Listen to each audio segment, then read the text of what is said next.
welcome back to the channel. This is Jorge Perez from wutanshaolinkungfu, and I have here with me Kevin Charland from Canada. Kevin, thank you very much for accepting this invitation for the interview. We've been back and forth trying to schedule this, and finally here we are, right? We did it. So thank you very much. I really appreciate the support, not only to the channel, but to what we're doing here. Thank you for joining, and I hope we have fun today. Thank you. I'm very honored to be here, and I really support what you're doing. Thank you, Kevin. I really appreciate that. Kevin and I met, I would say, last year. Yeah, it was probably last year before we both had our babies. Yeah, that's true. That's true. So thank you for coming, Kevin. Let's start. Let's get this started. Can you please introduce yourself and tell us about you?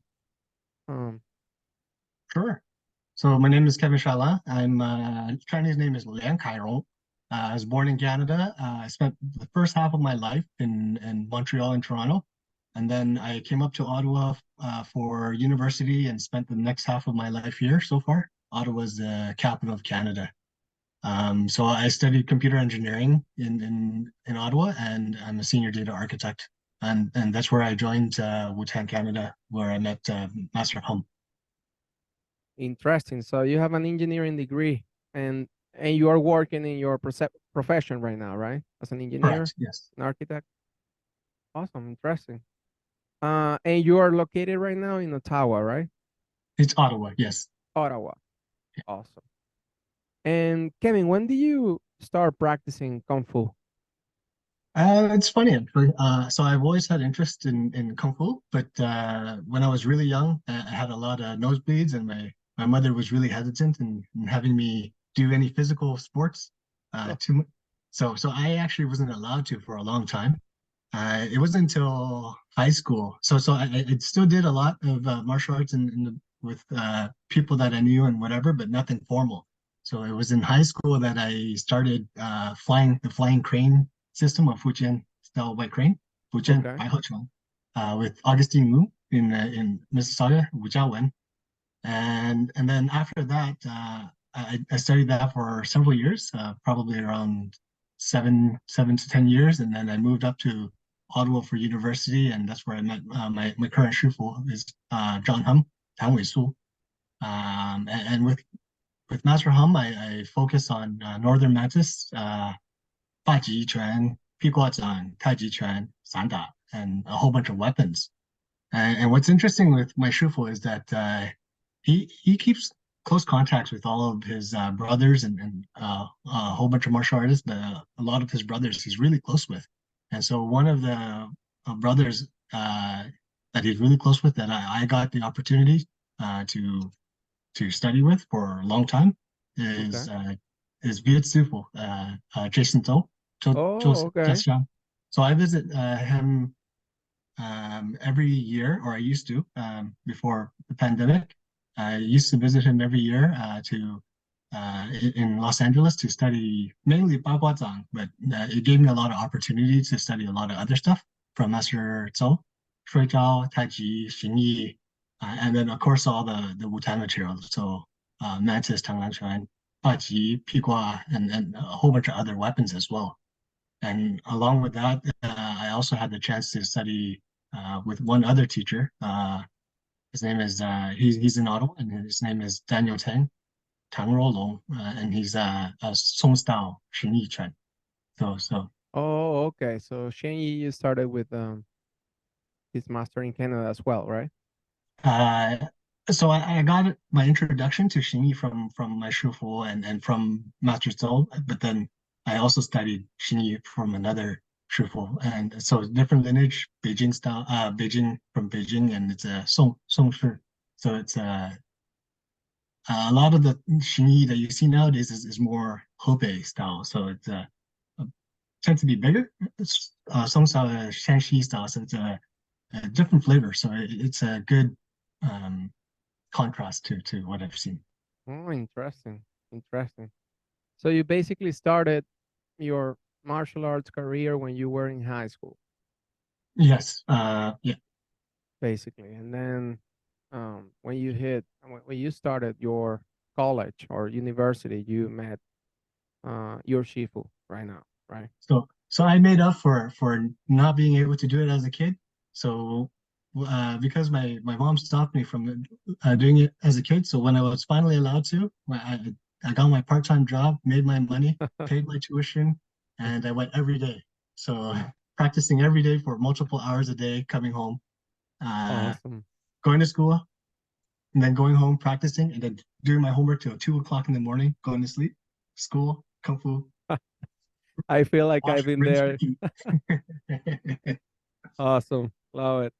So can you talk about your master? You mentioned your master, Master Hum, but um can you tell us what's the line of succession? I think I understand that he's a disciple of Master Suyushan.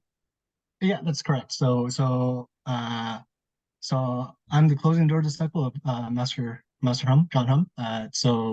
I'm of the Guang generation, and Master Hum and Master Tso are both of the Tan generation, and they're both disciples of Su Yizang, which was a third disciple of Yuan Chao. So he's the Wu generation.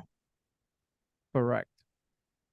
Actually, well, I know Master Suyushan went to Venezuela the same time that my grandmaster, my Sukong Taiseche, started in Venezuela, all the kung fu school and all that. And then Mhm. he split and started Baji in Venezuela, and well, you probably know the story and the history better than I do, but then he started just jumping around the entire world, teaching and spreading uh, our kung fu, Yeah, right? So he did a yeah, and great so job as far as that's that. right. And so my Shufu and Gid Shufu, Jason Zhou, they both were disciples of Master Su back in Taiwan. So it's pre Paji Tanglang days. Correct. So Did yeah, they start together? Like, because I think I remember Master Jason So told me that he started when he was at college or something. Did yes, yours? so Okay, they did start together. Yeah, awesome. or they met in Taiwan. Um, Mm-hmm. they might have started different times, but they met through training together. Okay, awesome. Um, and well, that's how you're related to the Wutan lineage, right? You're a close disciple to um your Shifu, who is disciple of Master Suji Chan. Interesting. So Kevin, you are.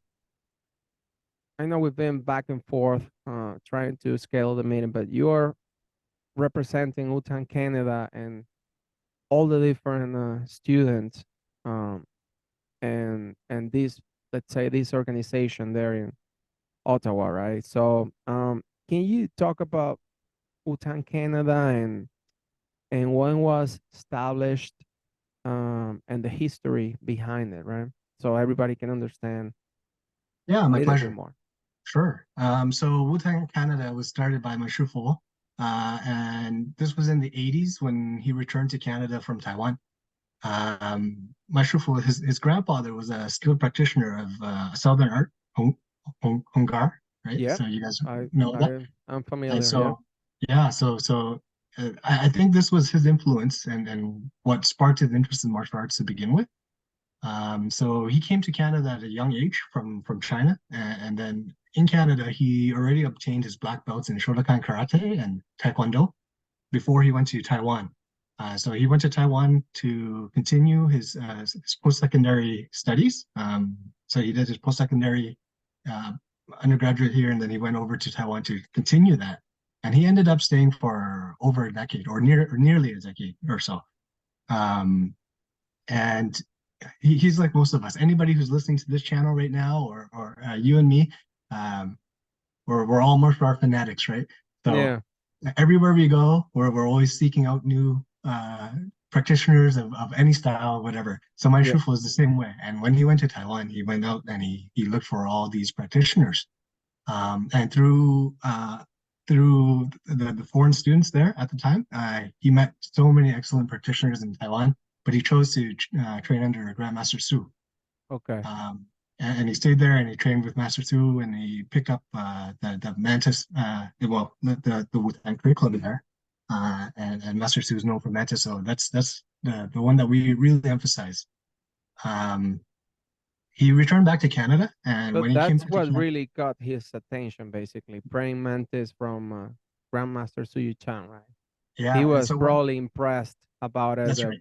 how fast he was and all that. So he said, because I mean, having that level of expertise, right? He was already a black belt in other martial arts. So in order to pretty much start a new martial art, it has to be something that you somehow consider either better or to the level of what you are doing in that time, right? So that's very interesting. And that's exactly it. I asked my pupils. I asked him before. So out of all the styles, why do you pick this one? He goes, I didn't pick the style. I picked because Master Su. Okay.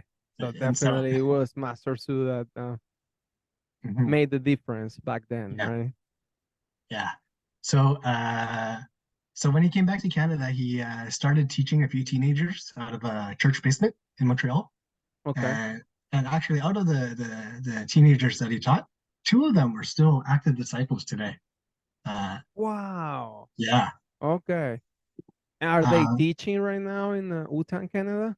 so one of them lives in New York, and he's not teaching Wutan arts, but he's still studying and he still trains. Okay. That's Keith Weiner. And then the other one is my other Shushong that's in Ottawa, and he teaches with us as well. Uh, Okay. so so they started off with the church basement, and they started off with a few students there. We started off So we started off with across Montreal, and five or so locations, and so it grew because in the 80s, martial arts was a big thing, especially Chinese martial art, Tai Chi.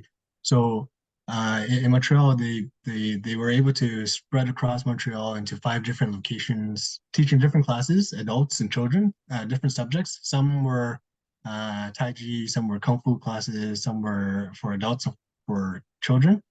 And then when my Shufu moved to Ottawa, he came over to Ottawa and he started teaching at the local university and the local college as an extracurricular activity in the schools. So that's where a lot of the current student body. That's how we met our Shufu and how we joined Wutan. Was we were all students there at some point, or heard of some students, and we were brought into the club there, right? And so we started learning there.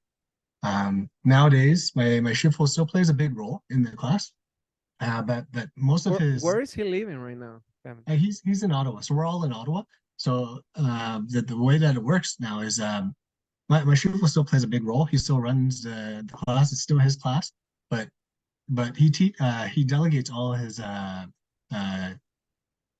most of the responsibility, all the teaching responsibility, are now down to the three of us, the three disciples. The majority of the teaching is down to the Yeah. three disciples. So there's the second disciple that I talked about earlier, the Yeah. Gordon Sexton. So he's So pretty much you're the head instructors of Wutan Canada, right? The three of you, basically. yeah. So my pupil's still there. We still follow his instructions. So if he wants to decide today we're teaching Baji, we're teaching Baji, right? Oh, okay. But I but see. in terms of the content of what we're teaching we lead that. So my pupil will say today I feel like doing Baji. They need to improve their Baji, or today Bangbu.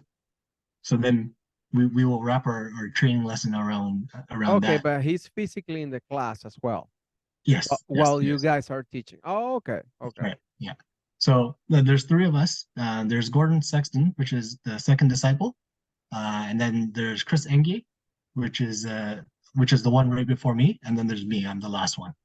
Um, and and it's interesting because we all have different backgrounds, so we all bring a different perspective to the way that we teach, and the students really benefit from that.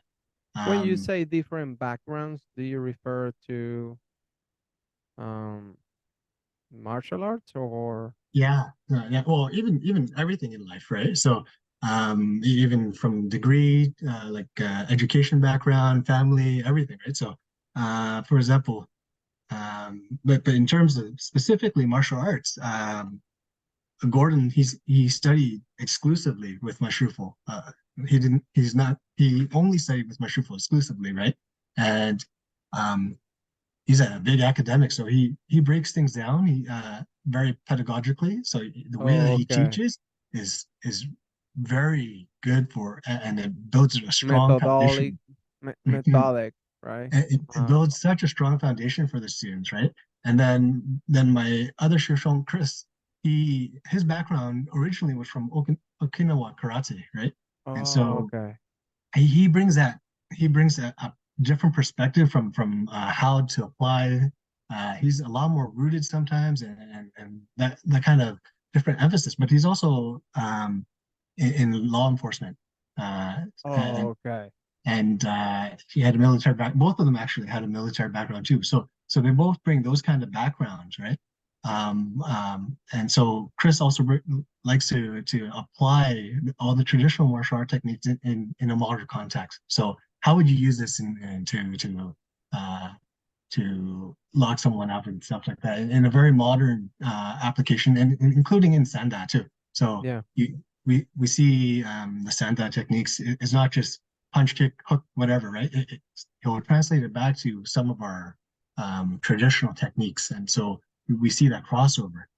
And then there's me. I've practiced with a few different instructors, mostly from Chinese background, right? So Yeah. northern and southern style, and I really focused on bringing in that traditional philosophy and strategy into the modern training of so that we can relate that still, and that's something that is difficult to. It's easy to get lost, right? Um, so we all have different backgrounds and we all have different emphasis. Even the way we fight is very different. Um, so Okay. yeah, That's interesting. And now jumping into our next question, right? I wanted to ask you, how are the classes there? Like, do you guys separate like adult from kids? Do you have kids as well? Do you separate like, well, Tuesday, Thursday, we're gonna do sanda, or Monday night we're gonna do Baji, or what about praying mantis and all that? Like, do you separate or do you combine them? Can you explain that? yeah. So we tried different things at different times. So in the past, we used to separate all our classes. We taught at Algonquin College and Carleton University 4 to 5 days a week. Okay. And when we used to do this, we would have long periods of large enrollment. So we had to separate our class out. So we would have 1 hour of kung fu, 1 hour of sanda, 1 hour of weapons, or different special subjects, such as maybe one term we'll do weapons, another term we might do tai chi, whatever, right? But we would have 3 hours back to back plus whatever, and that would be in the evening. Sometimes we had a morning class at lunch or something as well, and then or a weekend class, and so we will have. That's how we get 4 or 5 classes a week, and then uh, generally we have adults, but in the past we did teach kids, and so when we did teach kids, we did have kids class and adults class separated. Um, and now, and in terms of kung fu, so when we separate our class, we have Santa, kung fu, weapons, whatever, but the kung fu would always be together. So kung fu is just kung fu in general. Strong emphasis in northern mantis, but once you progress, we might throw in some Baji, Bagua, and those are normally reserved for more advanced students. But But that was in the those past. classes are happening during the same Kung Fu class, like during that hour. Correct. Yeah. Okay. Yeah. And in the past, we reserved it for the most advanced students, right? But nowadays, it's not as strict. So it is possible that you'll be practicing Baji or Pigua on day one on your first day of class nowadays. So Okay. we used to have it. It used to be when Gordon was learning it at the time, it was disciple only.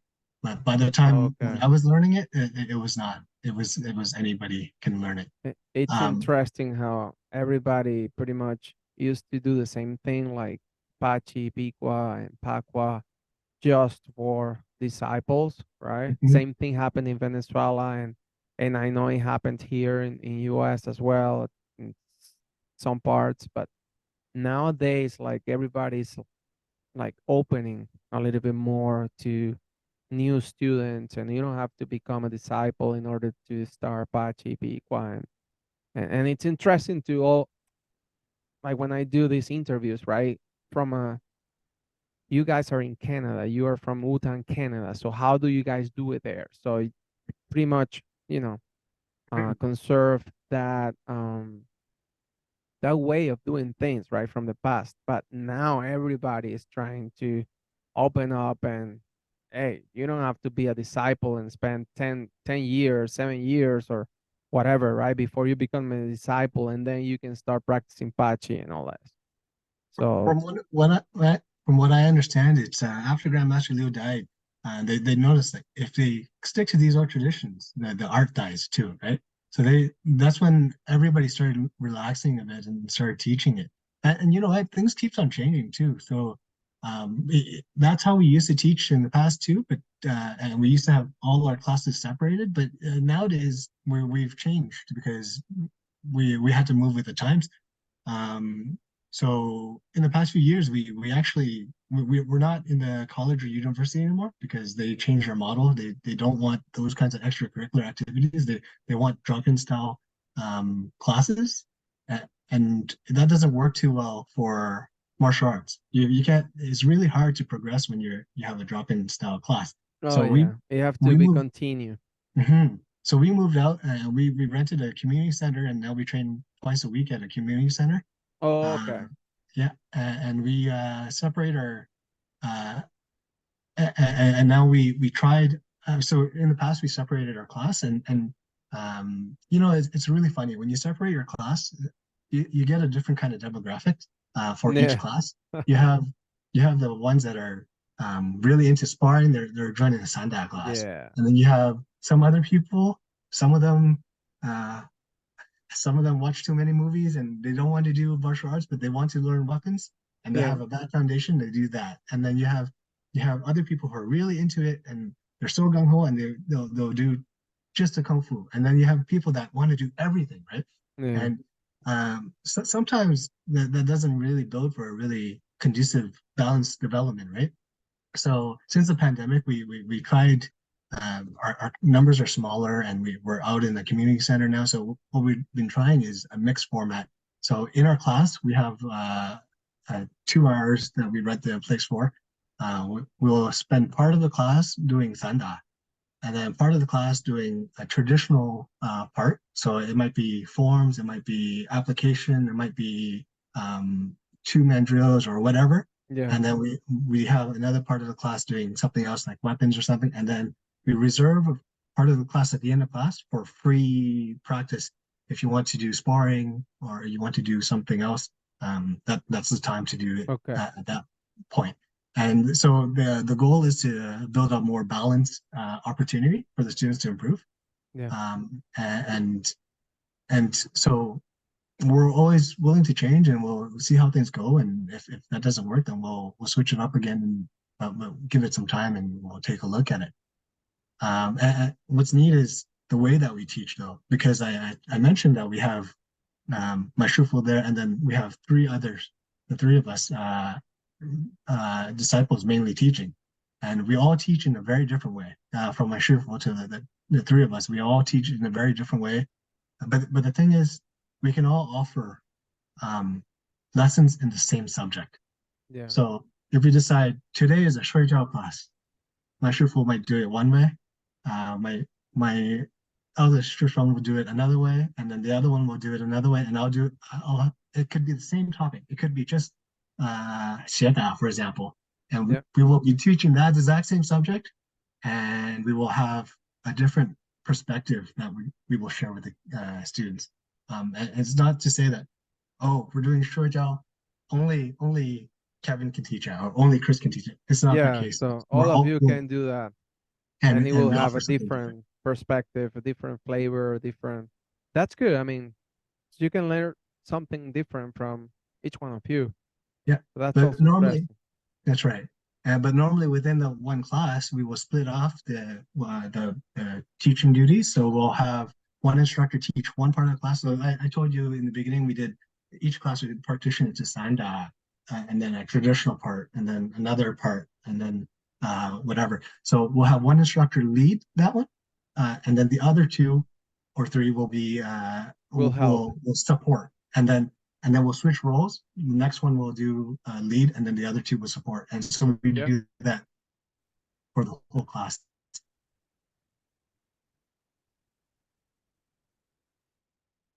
So that's the way that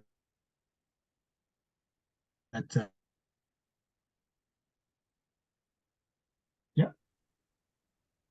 yeah. So that's how we teach in Canada right now. Is uh, the three of us will take part in every class, and one will lead, and then the other two will support. That's how we do it.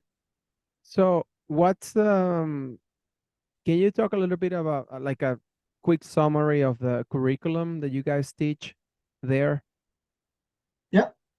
So in Wutan, Canada, we have a strong focus on northern mantis, Baji, Bagua, and sanda. So those are our heavy focus. And for each one, we focus on different things. So mantis, um, uh, Do you guys it's do made. Papu Tanglangquan? We do babu, meihua, qixing. We don't do so much mimen or liuhe, but Mm-hmm. the other ones we do. So we go through Master Stu's older curriculum material. So six fundamentals, qi seven hands, lipi, bangbu, nanjie, bazou, weihua shou, babu zai qixing zai. That for mantis, that's our basically the ones that we emphasize the most. Baji and Pigua, we do 小巴鸡、大巴鸡、六大开、巴鸡、连环、Pigua, Ilu, and Erlu. Mm-hmm. The Um, basics, the core mhm. fun.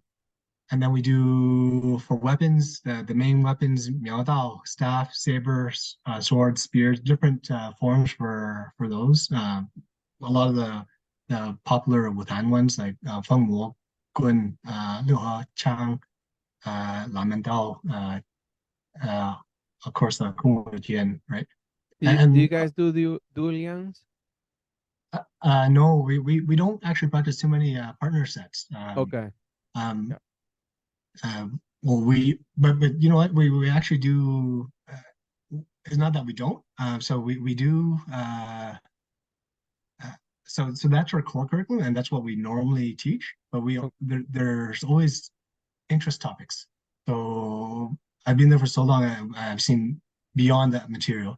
Um, but we always do other interest topics like Taiji, Bagua, or some other mantis forms that are not popular, like Zaikwai, for example, and Shaolin. We used to practice a lot, but not anymore. So sometimes that's an interest topic, and so other things like that. Okay. I see. Um, so you don't teach Pakwa in in your class. So no, so generally we don't teach Bagua in our class. Okay, Um, because I know but you know Pakwa, right? You learned with Master Jason So and Yeah. So so that's that's something that I went to LA to specifically pick up. And currently we don't teach it. But sometimes we it'll be a special part of the class and where we'll do introductory to it, but it's not part of our standard teaching I see. offering. So I think we can move into this question. I typically ask um, every person I can.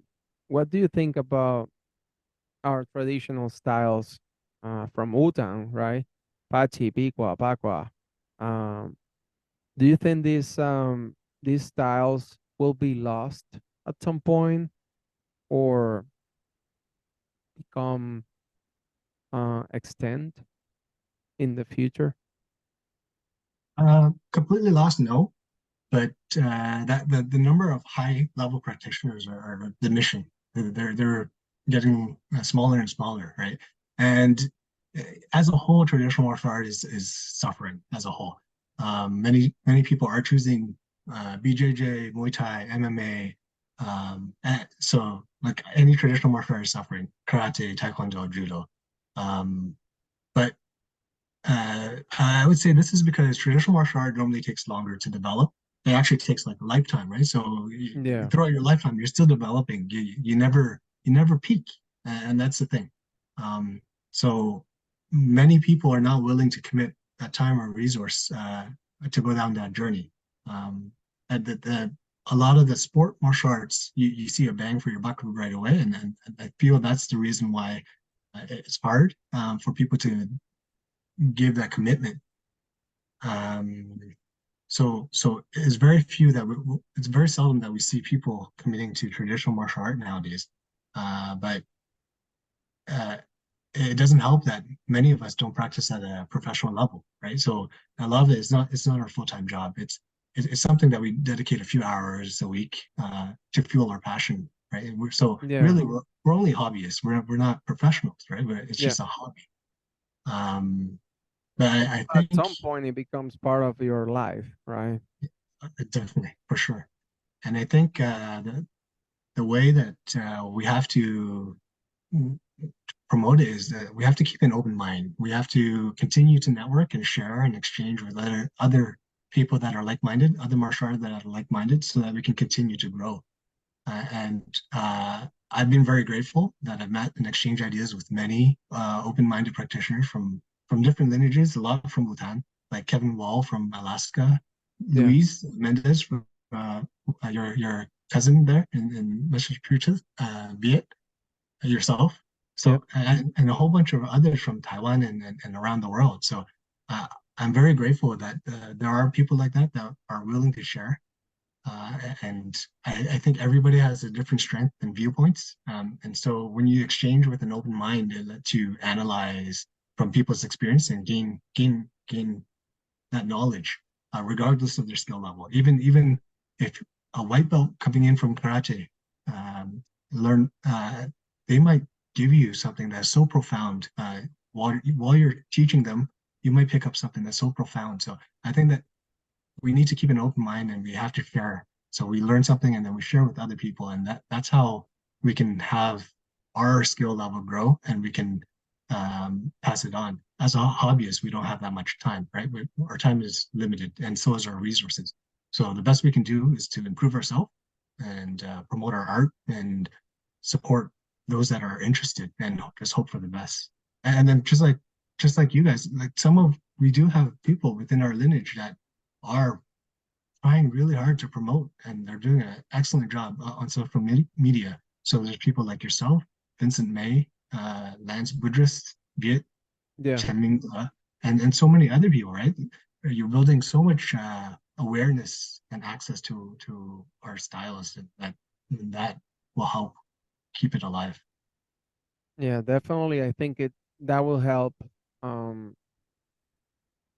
I think I've been thinking about this for a long time now, and something that I find interesting is show the world that what we do, our martial arts, um, our forms, everything that we do has an application. So it's not something, it's not a, it's not just a choreography.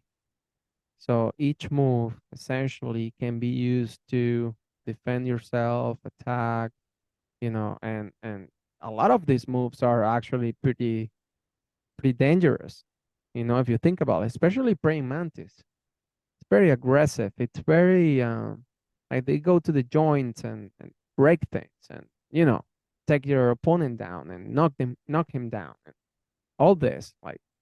But I feel like if we don't do that extra step and show the world all those applications, like you mentioned right there, you guys do applications as well. So I think that's pretty important that people understand that this is not just some art, and it's beautiful. It's something that you can apply, and you can defend yourself with this. Yeah, and I think that's where Chinese martial art gets a really bad name, right? So there's a lot of there's a lot of martial arts out there, especially Sindai Wushu, the modern Wushu, is all about the looks. So that gives it a very it it brings it down for the rest of us traditionalists that are trying to promote uh, martial art in applicable fashion, right? So when people think of kung fu, they think of oh, karate kid or whatever, Yeah. and it's not useful. And so that I think it is a very important aspect that we need to show how this actually works in a non um, in a pragmatic way, not magical power kind of way, right? Like show the world that this is actually applicable. That's why it survived all these years, all Yeah. hundreds of years, is because you can actually use it. Eh, you think about it, right? If it wasn't that applicable, it you'd never use something like that to train the bodyguards of the president of the Kuomintang and the Exactly, president of in Taiwan, right? I mean, exactly. you're using something that it's very effective. Otherwise, the person that you're protecting is going to be dead essentially. Exactly. So, any thoughts about how can we do to standardize the curriculum? That's something that it's been going on, and I know uh, I've heard that people in Taiwan have been talking about this as well. Like, how can we do to somehow standardize, right? It's funny. So I think my answer will be controversial or contradictory to what everybody else is saying that you've interviewed so far. Um, Many martial arts, right? They like the Japanese martial arts and and the Koreans, like so karate. They have the JKA, Taekwondo. They have their uh, Taekwondo organization too, right? Yeah, WTF and ITF and all yeah, that. So there's a governing body to standardize these arts, and you know what? It brings a lot of good. So the good thing about it is that wherever you go in the world, the exact curriculum where that level should be. Anybody can test for can go from one school to the other and adapt in right away, right? And I think that has some benefits definitely, but I find that Chinese martial arts across tends to be more organic. It's less like a school, it's more like a family, right? So everybody develops at their own pace. You have people within your class. You have your older or younger brothers and sisters that might be better than you at some other aspects, and you might be better than them at other aspects. And you know what? That's okay. Like somebody might be better than me at forms. Another person might be better than me at fighting. I might be better at the gongli, and we might be developing at a different time. And you know what? That's okay. Within one family, a brother or sister, one one could be different from the other. You don't have to be exactly at the same level, developing at the same level, right? So, yeah. um, Not to mention that it's near near to impossible yeah, master every aspect of the traditional Chinese martial arts and or lineage, right? So if you are good in Baji and maybe you're not that good in fighting, I don't know. yeah, It's difficult to get to, you know, to the top level of all the different styles. that's It's right. And even if you look within Wutan, right? Everybody that came into Wutan might have different influences. So you see, like Master Su has many mantis master. Tai Shi has his liuhe mantis. yeah, Jason Zhou has Shui Zhao and other Meihua influences. And so everybody that came into Wutan um, had different influences, and many joined with previous experience, right? So when you look at the way that Grandmaster Liu taught all these students, he didn't teach them all the same way. See, he might have taught one person one way, and then he taught the other person the other way. So who's to say which method's right, right? So I learned from Bagua, I learned some from Maishupo, and then I learned some from Master Tso, and it's very different. And Master Tso's method's very different. But who's to say which one's right? It doesn't. There is no right. It's in the end, it's as long as the principle is right, right? So to standardize across all of Wutan, I think is impossible, and I don't believe it's a good idea. But there are certain things that should be standard. There are core styles, like within our core styles. There's the core tenets, the principles, the foundation, and some of the common forms. We should be sharing that. We should be transmitting that and aligning to see um, what is in common. But it doesn't have to be exactly alike. This way, like if we're sharing these, so let's say let's say Baji Chuan, right? Baji Chuan, 小八级, 大八级, 小八级 and 大八级 are core. And Yeah. if we teach this, even though we might teach it slightly different, it gives us a way so that we can objectively compare with other practitioners of the same style. And this doesn't have to be within Wutan; it could be outside of Wutan. So I could look at the Xiao Baji or Da Baji from which in mainland China they'll call it Baji Jia, right? Or Shao Jia Da Jia, right? So if you look at that, compare our forms to their form, you still see that resemblance, and they're still following the same principle, and they're still following the same foundation. So it gives us a way to compare with other styles, other people within the same style from different lineage within Wutan, outside of Wutan, and even within Wutan. If you remember, when we were in Boston, Massachusetts, the four of us, there was Viet, you, Oh, me, when we and Luis. recorded the Xiaobachi and That's right.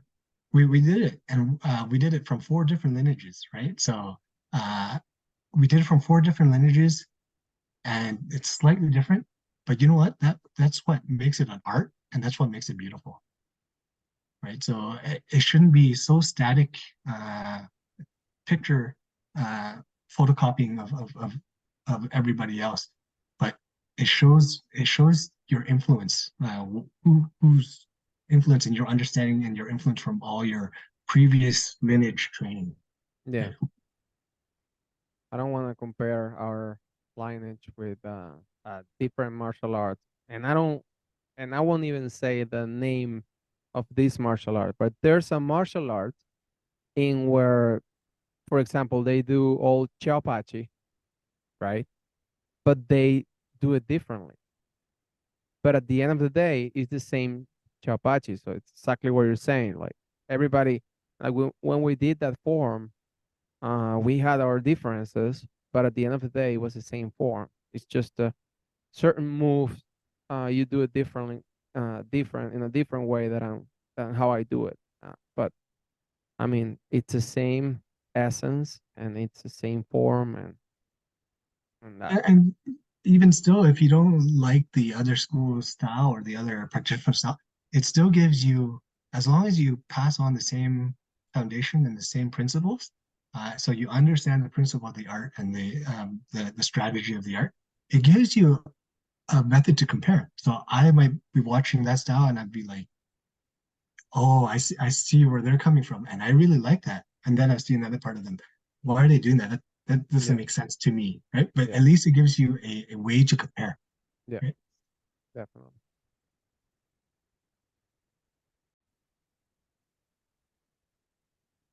So, Kevin, last question of today's interview. What's your point of view in regards to competitions, and also what do you think about having traditional kung fu? Do you think can be seen as a sport and also as a martial art at the same time? What are your thoughts on that? Yeah. So I see that as two questions. And so I think this is my view personally, not necessarily my Kung Fu brothers, but Yeah, I think they will share the same sentiment. But I think my views are pretty complex about this. topic. I think competitions are good. Good, and there's some good and some bad. Um, so it has their place. Personally, I feel like it's because I have some bias to it, and in the past, I've witnessed low-level competitors that win due to low number of competitors or politics and judging that's not so fair. So I feel like maybe I'm a little bit biased in that sense. But it depends on, it really depends on the competition, and some especially the larger ones, they can be quite fair and will have a lot to offer. And but even within the fair competitions, I feel that you don't know what you don't know, right? So you see what you see, and you judge the way that you train. So if you don't train that way, you may not have that depth of experience, and you may not feel that it's the same. So, for example, if I eat a repa de pernil, right, and I say, "Oh, this is so good. This is the best arepa that I've ever had," and then I share it with you, and then you tell me this is garbage. This is not even authentic. The flour is not made out of corn, Yeah. and it's not pork shoulder, it's pork belly. Oh, the spices are all wrong too, right? Yeah. So to me, the flavor might have been excellent and it's good, right? But that's not what I grew up with. But for you, it's the opposite, right? You might be like, this is not good. But it could be this is still good food, but it's not authentic to what it is. So I see the same in competition. Some people, I look at people doing 形意拳, and I'm very critical when it doesn't matter what our 形意拳 is just an example. But I've seen people do 形意拳, and especially older people, and some of them are doing it, and they're old people and whatever, and they look like they're doing it so um, easygoing and not very concentrated. Or even Tai Chi, you see this a lot, and they don't have a lot of structure or whatever. But if you know what you're looking for, their skill level is so high, and that most people don't see it. And I Mhm. find so competitions, it really depends. And a lot of the times, some of the good people are still robbed of a good medal because the people that are judging them just don't know, right? Yeah.